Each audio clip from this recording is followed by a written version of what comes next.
Hello everyone, welcome back to my YouTube channel. आज हम देखेंगे प्लांट में वो साइट जहाँ पे फोटोसिंथेसिस का प्रोसेस होता है।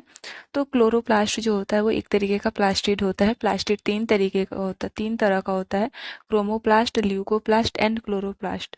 तो आज हम बात करेंगे क्लोरोप्लास्ट के स्ट्रक्चर एंड फंक्शन के बारे में। तो चलिए इस वीडियो को स्टार्ट करते हैं। क्लोरोप्लास्ट के इंट्रोडक्शन को देखें तो जो क्लोरोप्लास्ट है वो डिस्कवर्ड किए थे एंटोनी वॉन लीवेनहॉक ने 17th सेंचुरी में। क्लोरोप्लास्ट जो है वो 17th सेंचुरी में एंटोनी वॉन लीवेनहॉक ने खोजा था, जबकि जो टर्म क्लोरोप्लास्ट है वो स्किम्पर ने 1883 में दिया था। क्लोरोप्लास्ट जो है वो दो टर्म से मिलकर के बना है। फर्स्ट है क्लोरो। क्लोरो का मतलब होता है ग्रीन, वाइल प्लास्ट का मतलब होता है स्ट्रक्चर। इट मीन्स कि प्लांट में वो स्ट्रक्चर जो ग्रीन कलर का होता है उस वहाँ पे क्लोरोप्लास्ट जो होता है वो प्रेजेंट होता है और फोटोसिंथेसिस के प्रोसेस को करता है। Chlorophyll pigment present in the chloroplast impart the green colour of the plant. Chlorophyll जो होता है वो एक तरीके का पिगमेंट होता है जो क्लोरोप्लास्ट में प्रेजेंट होता है और प्लांट को ग्रीन कलर देता है। Chloroplasts are present in plant and other eukaryotic organism that conduct photosynthesis. Chloroplast जो होता है वो प्लांट्स और दूसरी यूकैरियोटिक ऑर्गेनिज्म में पाया जाता है और ये फोटोसिंथेसिस करता है। क्लोरोप्लास्ट जो होता है वो सेमी ऑटोनोमस होता है। सेमी ऑटोनोमस का मतलब होता है कि ऐसा ऑर्गेनिज्म जो अपना प्रोटीन और एंजाइम खुद बना सके। तो इसके क्लोरोप्लास्ट के पास जो होता है खुद का डीएनए और राइबोसोम होता है, तो अपना प्रोटीन या कुछ एंजाइम्स जो होते हैं ये खुद बना लेता है, इसलिए इसे सेमी ऑटोनोमस बोलते हैं। क्लोरोप्लास्ट जो होता है वो डबल मेम्ब्रेन बाउंड ऑर्गेनेल्स होता है। इट मीन्स कि क्लोरोप्लास्ट में जो होते हैं वो दोहरी झिल्ली पाई जाती है, आउटर मेम्ब्रेन और इनर मेम्ब्रेन। क्लोरोप्लास्ट जो होता है वो प्लास्टिड फैमिली से बिलोंग करता है। कंटेन देयर आउन डीएनए एंड राइबोसोम। और क्लोरोप्लास्ट के पास खुद का डीएनए और राइबोसोम होता है। क्लोरोप्लास्ट के स्ट्रक्चर को देखें तो सबसे पहले इसके शेप और साइज की बात करें तो इसका शेप जो होता है वह यूजुअली लेंस शेप्ड होता है। आल्सो स्फेरिकल या अवॉइड, ये या तो गोलाकार भी हो सकता है या अंडाकार भी हो सकता है। इसकी साइज को देखें तो यह 4 से 10 माइक्रोमीटर डायमीटर होता है और 1 से 3 माइक्रोमीटर जो होता है वो थिक होता है। Second, double membrane envelope. Chloroplast में जो होता है वो डबल मेम्ब्रेन पाया जाता है। आउटर मेम्ब्रेन जो होता है वो परमिएबल होता है टू स्मॉल मॉलिक्यूल। जो आउटर मेम्ब्रेन होता है वो स्मॉल मॉलिक्यूल के लिए परमिएबल होता है। उससे केवल जो स्मॉल मॉलिक्यूल होंगे वो या तो अंदर जा सकेंगे या बाहर आ सकेंगे। सेकेंड है इनर मेम्ब्रेन। इनर मेम्ब्रेन जो होता है वो सेलेक्टिव परमिएबल होता है। इट मीन्स जो केवल स्पेसिफिक सब्सटेंस को ही अंदर जाने देता है या फिर बाहर आने देता है। इंटर मेम्ब्रेन स्पेस, जो आउटर मेम्ब्रेन और इनर मेम्ब्रेन के बीच जो स्पेस बचता है उसे हम इंटर मेम्ब्रेन स्पेस बोलते हैं। थर्ड है स्ट्रोमा। स्ट्रोमा जो होता है वो फ्लूइड फील्ड मैट्रिक्स होता है। स्ट्रोमा में जो होता है वो फ्लूइड भरा हुआ होता है और इस उसमें DNA, RNA, 70s ribosome, starch and grain और कुछ एंजाइम पाए जाते हैं। जो स्ट्रोमा जो होता है वो उसमें फ्लूइड भरा हुआ होता है और उसमें कुछ enzyme, DNA, RNA, 70s ribosome, starch और कुछ ग्रेन्स पाए जाते हैं। जैसे कि आप यहाँ डायग्राम में देख सकते हैं कि ये क्लोरोप्लास्ट का फिगर है, जहाँ पे देखेंगे ये इसका आउटर मेम्ब्रेन है एंड देन जो ये अंदर वाला मेम्ब्रेन है इसे हम इनर मेम्ब्रेन बोलेंगे। और आउटर और इनर के बीच में जो स्पेस पाया जाएगा उसे हम इंटर मेम्ब्रेन स्पेस बोलेंगे। ये स्ट्रोमा है जो फ्लूइड फील्ड मैट्रिक्स है। ये स्ट्रोमा है जिसमें फ्लूइड फील्ड मैट्रिक्स है, जिसके पास खुद का DNA, RNA, 70s ribosome, starch और ग्रेनम जो होते हैं इसमें प्रेजेंट होते हैं। ये आपका ग्रेनम है। ग्रेनम जो होता है वो और स्टैक्स ऑफ थाइलेक्वाइड होता है। इसमें जो ये थाइलेक्वाइड जो होता है इसकी एक सिंगल को लेके देखें तो ये ऐसे दिखेगा। इट मीन्स थाइलेक्वाइड जो होता है वो फ्लैट एंड डिस्क होता है और ग्रेनम जो होता है वो सिंगल।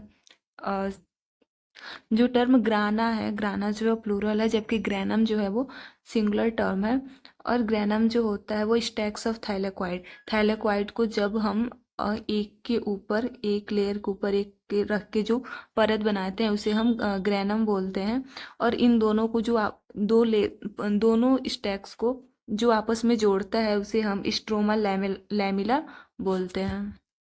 स्ट्रोमा में जो होता है वो साइट ऑफ कैल्विन साइकिल होता है। इट मीन्स कि जो कैल्विन साइकिल जो होता है वो स्ट्रोमा में होता है। फोर्थ है थैलेक्वाइड सिस्टम। थैलेक्वाइड सिस्टम क्या होता है? तो जो थैलेक्वाइड जो होता है वो फ्लैट एंड डिस्क होता है, जैसे कि हमने आपको डायग्राम में बताया। ये देखेंगे यहाँ थैलेक्वाइड है, ये कैसा है? ऊपर के पोर्शन को देखेंगे तो ये फ्लैट एंड डिस्क है विथ फोटोसिंथेसिस पिगमेंट। और इसमें क्या होता है? फोटोसिंथेसिस पिगमेंट पाया जाता है, यह ग्रीन कलर का होता है। ग्राना जो होता है वह स्टैक्स ऑफ थैलाक्वाइड, यानी थैलाक्वाइड का जो ढेर बनता है एक के ऊपर एक थैलाक्वाइड्स को रख के हम जो ढेर बनाते हैं उसको हम बोलते हैं ग्राना। ग्राना जो है वो प्लूरल टर्म है और इसका जो सिंगुलर टर्म है वो है granum.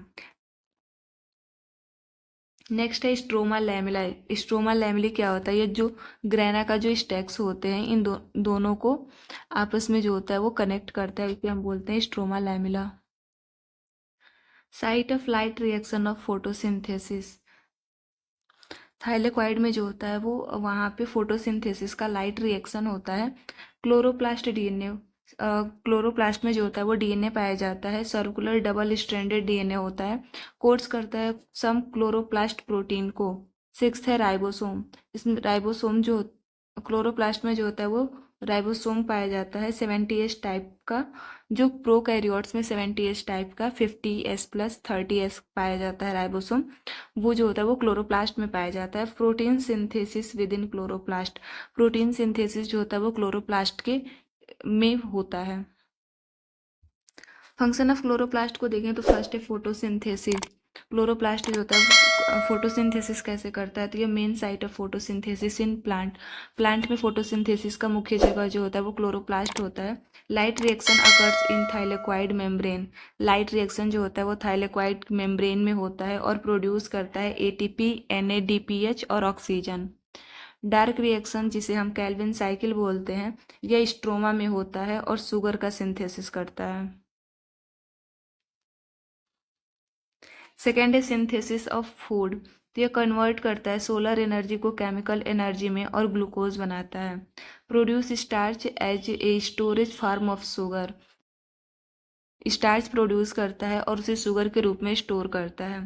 Production of oxygen. Oxygen produce करता है जब वाटर का फोटोलिसिस होता है लाइट रिएक्शन के दौरान। H2O जो टूटता है तो H2O टूटता है तो बनाता है H2+O2। तब क्या होता है? ऑक्सीजन जो होता है वो रिलीज होता है। Support life on earth by maintaining atmospheric oxygen. Atmosphere में ऑक्सीजन को मेंटेन करता है और अर्थ पे लाइफ को सपोर्ट करता है। फोर्थ है बायोसिंथेसिस ऑफ बायोमोलिक्यूल। सिंथेसाइज करता है फैटी एसिड, एमिनो एसिड और सम पिगमेंट। क्लोरोप्लास्ट में जो होता है वो फैटी एसिड, एमिनो एसिड और कुछ पिगमेंट को सिंथेसिस करके उसको बनाता है। Involve in vitamin and hormone biosynthesis, precursor of abscisic acid. और यह क्या करता है? कुछ विटामिन और हार्मोन को का भी सिंथेसिस करता है। पांचवा semi autonomous function. It means कि उसके पास जो होता है वो खुद का डीएनए और राइबोसोम होता है और यह सिंथेसिस करके खुद का प्रोटीन बनाता है। सिक्स्थ है stress and defence role. Involve होता है ROS यानी रिएक्टिव ऑक्सीजन स्पीसीज सिग्नलिंग में क्या होता है? इन्वॉल्व होता है और इम्पॉर्टेंट रोल प्ले करता है इम्यूनिटी एंड स्ट्रेस रिस्पॉन्स में। Thanks for watching this video. I hope ये वीडियो आपके लिए हेल्पफुल रहा होगा। अगर ये वीडियो आपको पसंद आई हो तो वीडियो को लाइक करें, चैनल को सब्सक्राइब करें और लेक्चर के किसी भी नोट्स या PDF के लिए टेलीग्राम चैनल को ज्वाइन करें। मिलते हैं नेक्स्ट वीडियो में, तब तक के लिए बाय बाय, टेक केयर।